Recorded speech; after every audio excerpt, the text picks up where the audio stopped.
I think I may have found the new yoke up. Okay? Gentleman by the name of American Wayne, who put out a video called From Christian to Atheist. Essentially, he's addressing the cult of Dusty, Mr. Repzion, and other former Christians, mostly in the atheistic field, but it's interesting. So let's have a conversation with Mr. American Wayne now. The Christian turned atheist is just as believable as the flying spaghetti monster.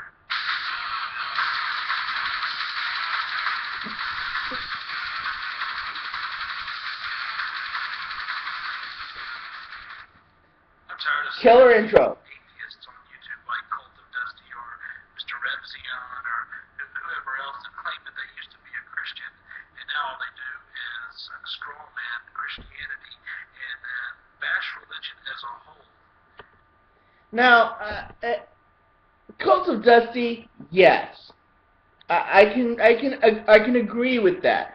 That, you know, Cult of Dusty, he likes to bash religion, he likes to promote his atheist worldview. That's great. Mr. Repzion, not so much. If you actually sat down and watched a lot of his videos, he talks about other things besides Christianity. You probably just saw one or two videos that are relevant to that, but yeah, he talks about a lot of other stuff too. Let's move right along. In one of Dusty's videos, he says that he loves Christians and he understands why we proselytize. Even an atheist like Penn Jillette once said, "How much do you have to hate somebody not to proselytize?" And yet Okay, Dusty says yeah. that he proselytizes atheism for the same reason, because he believes that religion, and mostly he talks about Christianity, is dangerous. Now, again, have you seen the way Christians have been behaving lately?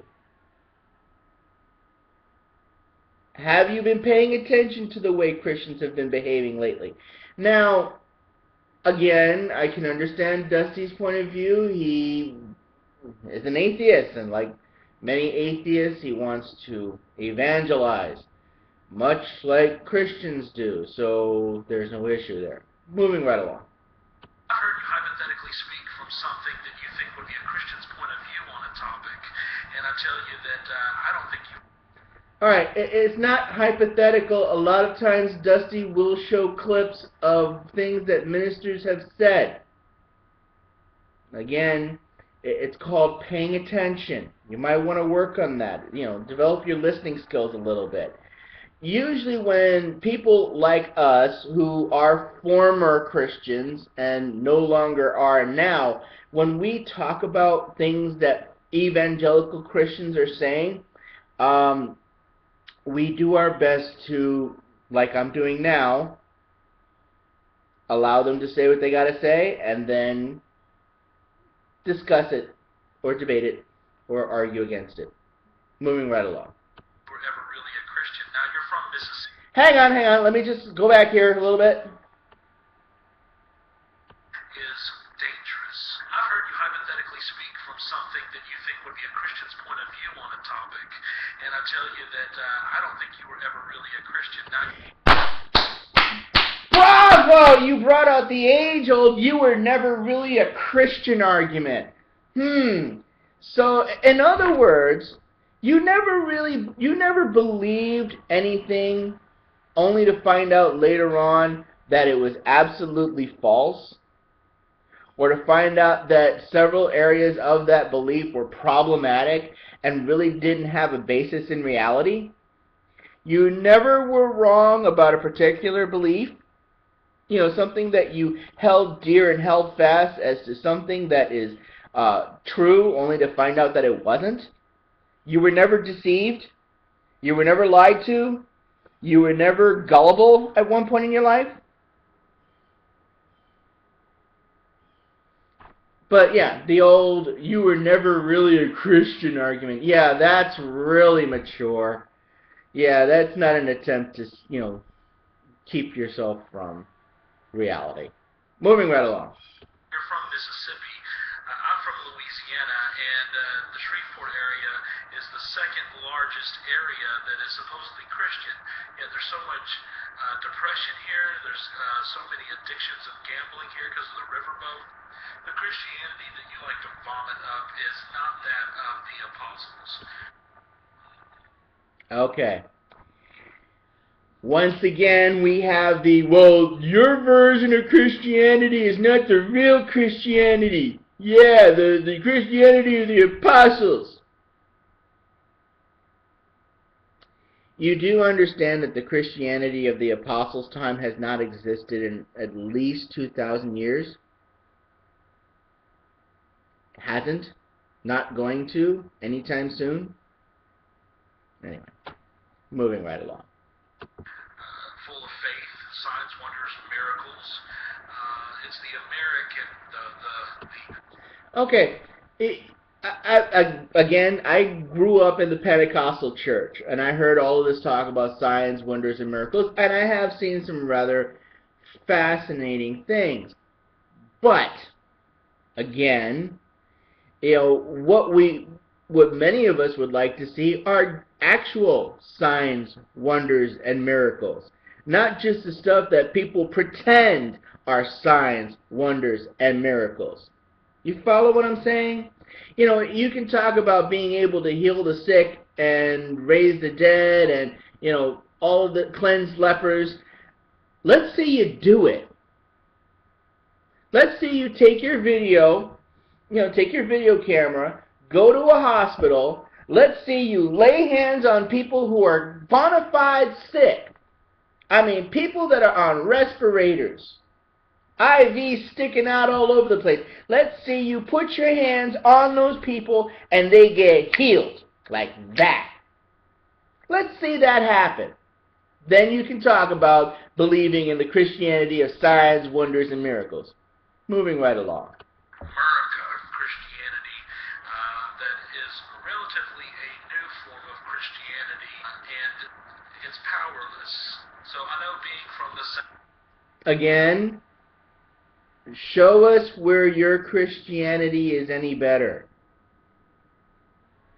Okay? Now, before I even go off on that tangent, in your intro, you have an American flag with an eagle, your picture on it, and Ron Paul. You mean to tell me that you don't follow the America version of Christianity? Moving right along. Just about everybody's a Christian down here if they just have a pulse almost. And so I'm pretty sure that you were a good old boy and a Christian. And in the same way that 90% of the people that surround me are Christians. Yet. Again, have you actually listened to Dusty's testimony? He was actually a preacher. He was working towards being a preacher. I was working towards being a preacher. A lot of us who were Christians, who left Christianity, were going into ministry. You don't get any more serious about Christianity than that.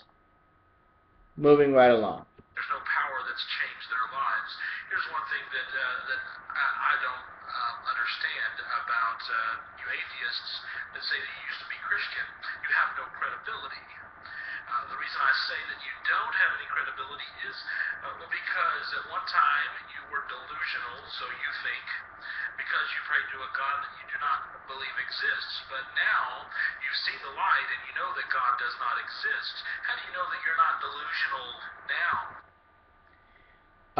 Because has there been any signs of evidence for God? Now, personally, I am not an atheist. I'm an agnostic. I believe that there is something. I just don't necessarily believe in the God of the Bible or the God of modern Christianity, as some folks would say. But that was after a long journey of soul searching, a long journey of looking at the claims of the religious, looking at the claims of Christians, and finding out that they have absolutely no basis in reality and that they have no basis in fact. the fact that there is no proof that there is a God. The fact that there is no proof that Christianity is the one and only religion of said God. The only thing we have are the words of a bunch of angry old white guys in itchy robes.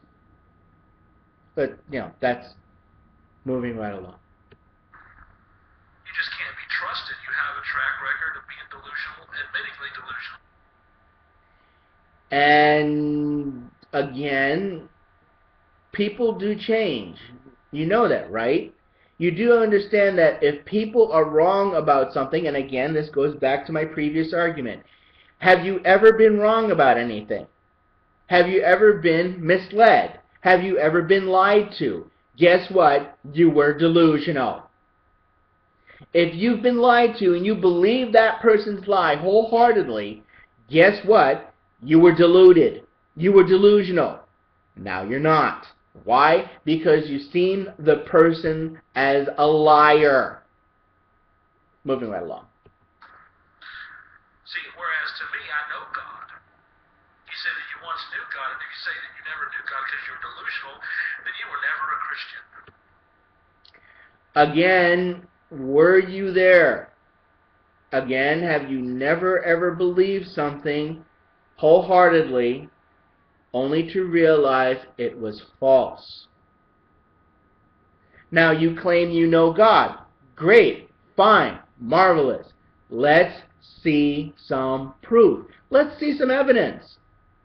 Let's see something that goes beyond a personal anecdote. Let's see a sign. Let's see a wonder. Let's see you get up off your fat tuchus, go to a hospital, and start healing the sick. Bring your video camera, have somebody videotape you laying hands on people and them recovering. It shouldn't be too hard for you to do. Jesus says, lay hands on the sick and they shall recover. Moving right along. Does that make any sense? If you never know somebody, then you're not a Christian. You played lip service. You believed in the platitudes of Christianity, maybe. You believed in the promises that preachers gave you, maybe. But did you ever have the hope? Again, much of Christianity is based on the platitudes of Christianity, supposedly, and also the words of preachers, the promises of preachers. No one has ever seen God. Ever. At least no sane people have ever seen God. Holy Spirit just changed your life. It's just like this burning on the inside, and it's something that the burning on the inside is indigestion. That affects who you are from the core, and not just who you are politically. Okay, being a Christian doesn't mean all of a sudden you're a conservative, Reagan-loving Christian. The word. That's how most of you act. That's how most of you behave. Moving right along. Worships the Bible. I tell you, I know about that type of Christianity, and here comes the I'm a much better Christian than all of the other Christian argument. Quite frankly, it bores me. I think the type of Christianity you're fighting against is some sort of good old boys club that you were once a part of, or at least very closely affiliated with. And that's not going to get you anywhere. And so for you to say that you care about Christians and you understand why we do what we do, then basically call us delusional nut jobs, or that we're crazy, or that we worship a false god, or that we believe in fairy tales. It just makes me think about how you feel about your former self. Okay, does anyone else hear the irony here?